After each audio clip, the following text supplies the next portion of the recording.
براہ راست آپ کو لیے چلیں گے، وفاقی کابینہ کا اجلاس جاری ہے اور اس وقت وزیر اعظم گفتگو کر رہے ہیں۔ الحمدللہ غزہ میں اب بالآخر اتنی تباہی اور خون ریزی کے بعد جنگ بندی ہوئی ہے، وہ بھی 42 دنوں کے لیے۔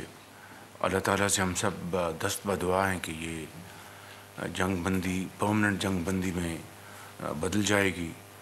اس میں 50,000 سے زائد فلسطینی غزہ کے شہید کر دیے گئے، ان میں مائیں، بچے، ڈاکٹرز، انجینئرز، نوجوان۔ ہزاروں کو جیلوں میں بھجوایا گیا اور شہروں کے شہر تباہ ہو گئے۔ تو اب میں سمجھتا ہوں کہ یہ موقع ہے۔ پاکستان نے ہمیشہ اپنے فلسطینی بھائیوں کی آزادی کے لیے، غزہ میں جنگ بندی کے لیے بھرپور آواز اٹھائی، اور جو بھی ہم سے بن سکا ان کی جو ریلیف گڈز بھی ہم نے بھجوائے، جس میں یقیناً وہ بہت مشکلات تھی، تنگیاں تھیں۔ اب میں سمجھتا ہوں کہ ریکنسٹرکشن کا بھی فیز جلد آنے والا ہے، تو پاکستان اپنے تائیں جو بھی ہم کر سکتے ہیں انشاءاللہ اس میں ہم کنٹریبیوٹ کریں گے، اپنا فرض ادا کریں گے، اور اللہ تعالیٰ کی رضا کے لیے ہم جو کچھ بھی ہم انشاءاللہ کریں گے۔ کل گوادر ایئرپورٹ کی فارمل آپریشن شروع ہوئی، اور خواجہ آصف صاحب جو ہمارے ڈیفنس منسٹر ہیں، انہوں نے اس کا جا کے افتتاح کیا چیف منسٹر بلوچستان کے ساتھ اور گورنر بلوچستان کے ساتھ۔ یہ بہت ایک خوش آئند بات ہے اور انتہائی عام منصوبہ ہے یہ، اور اس میں چین کی $230 ملین کی لاگت سے یہ منصوبہ مکمل ہوا، اور یہ پاکستان کا ایک جو ہمارے جو ایئرپورٹس ہیں ان میں سے ایک بڑا ایئرپورٹ شمار ہوتا ہے گوادر کا۔ اور اس سے آپ اندازہ کریں کہ اگر یہ کمرشل لائنز پر یہ ایئرپورٹ آپریٹ کرتا ہے تو گوادر بلوچستان کی جو معیشت ہے اور پاکستان کی جو معیشت ہے اس کو کتنا فائدہ پہنچے گا۔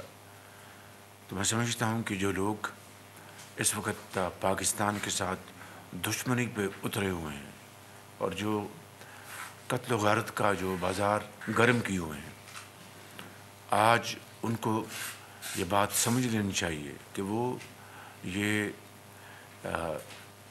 قتل و غارت کر کے نہ صرف بلوچستان کے عوام کے خلاف جا رہے ہیں، بلکہ یہ میں سمجھتا ہوں کہ پاکستان کے ساتھ صریحاً دشمنی ہے۔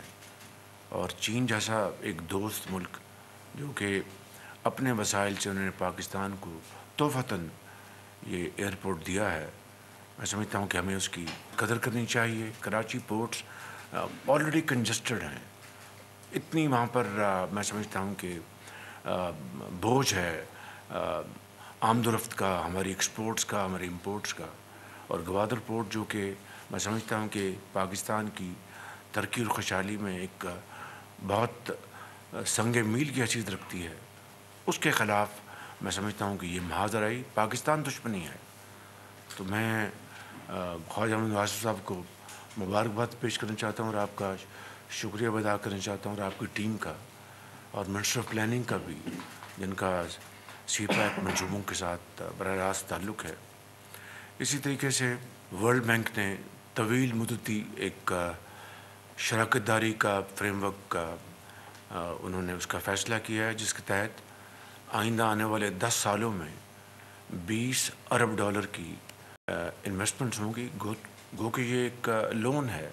تو آج اگر ہمارے سوشل سیکٹر کو، ہماری اکانومی کو اگر ورلڈ بینک کے یا اس طرح کے جو انٹرنیشنل انسٹیٹیوشنس ہیں ان کے ذریعے اگر تقویت ملتی ہے تو ہمیں اس کو یقیناً ویلکم کہنا چاہیے۔ اس میں جو ہکپس آئیں گے، اس میں جو چیلنجز ہیں اس کو ہمیں میٹ کرنا ہے انشاءاللہ، اور اس حوالے سے ہمیں تیزی سے آگے بڑھنا ہے۔ اور میں سمجھتا ہوں کہ اس حوالے سے منسٹر ای ڈی جو احد خان چیمہ صاحب ہیں، اور ان کی جو ٹیم ہے، ان کے سیکرٹری، ہمارے جو ڈائریکٹر ہیں ورلڈ بینک کے پاکستان کے ڈاکٹر توقیر اور فارن منسٹر صاحب، سب کی مجھے شکریہ ادا کرنا ہے کہ انہوں نے مل کر اس کو قابل عمل بنایا، اور انشاءاللہ اب یہ چیلنج اب ہمارا ہے کہ ہم کس طریقے سے اس کو اب ہم آگے بڑھاتے ہیں۔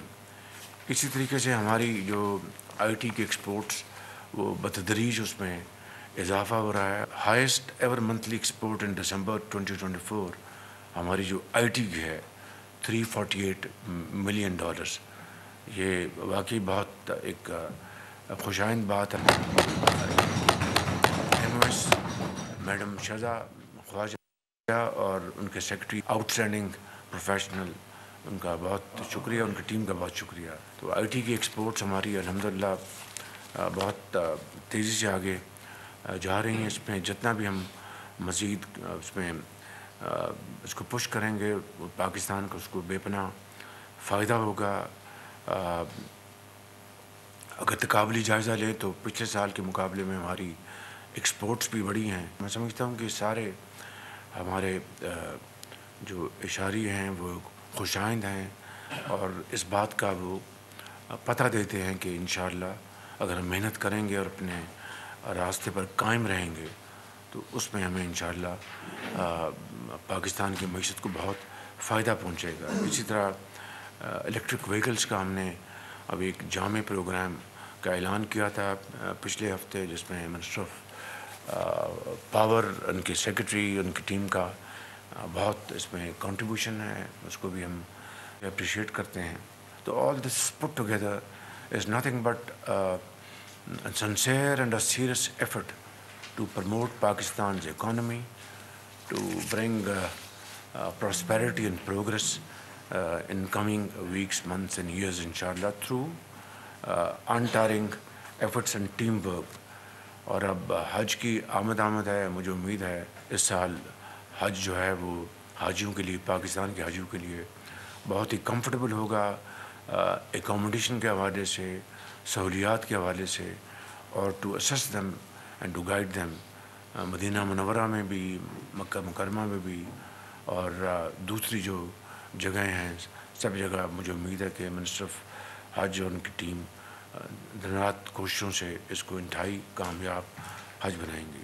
اور ختاماً میں یہ آج کے حوالے سے کہنا چاہتا ہوں کہ فتنہ الخوارج کے حوالے سے جو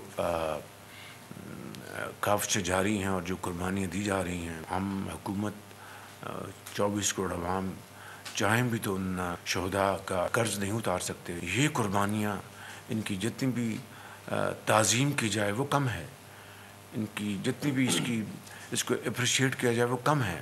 ہم یہ قرض قیامت تک ان کا نہیں اتار سکتے کہ اس کے بدلے میں ملک میں امن قائم ہونا ہے، ترقی اور خوشحالی کا دورہ ہونا ہے، اس کے بغیر یہ ممکن نہیں۔ تو میں سمجھتا ہوں کہ ہمیں من حیث القوم ہمیں اس بات کا پوری طرح ادراک ہونا چاہیے کہ یہ قربانیاں، اس سے بڑی عظمت کی بات کوئی نہیں کہ اپنے بچوں کو یتیم کر کے، لاکھوں بچوں کو یتیم ہونے سے بچانا اور گھروں کو بچانا اور اپنی جان کا نذرانہ دینا، اس سے بڑی اور کوئی کمٹمنٹ اور کوئی سیکریفائز نہیں ہے۔ میں ان الفاظ کے ساتھ آپ سب کا میں شکریہ ادا کرتا ہوں۔ اجلاس سے گفتگو کر رہے تھے، انہوں نے کہا کہ اللہ کا شکر ہے غزہ میں جنگ بندی ہو گئی ہے، لیکن ہزاروں لوگ شہید کر دیے گئے، سینکڑوں گھر تباہ ہو چکے ہیں۔ پاکستان نے اپنی استطاعت کے حساب سے غزہ میں ایڈ بھیجی، غزہ کو دوبارہ سنوارنے کے لیے پاکستان ہر ممکن مدد کرے گا۔ انہوں نے کہا کہ گزشتہ روز گوادر پورٹ کا افتتاح کر دیا گیا ہے، $230 ملین کی لاگت سے یہ منصوبہ مکمل ہوا ہے۔ ایئرپورٹ سے گوادر بلوچستان کو بہت فائدہ پہنچنے والا ہے۔ چین نے اپنے وسائل سے پاکستان کو یہ پورٹ تحفتاً دیا ہے۔ ساتھ ہی کہا کہ آئی ٹی کی ایکسپورٹ میں بتدریج اضافہ ہو رہا ہے۔ I T minister Shahzad Fatima کے لیے کابینہ ارکان نے ڈیسک بجا کر اپریشیٹ بھی کیا۔ سبسکرائب کریں اور بیل دبائیں تاکہ کوئی خبر رہ نہ جائے۔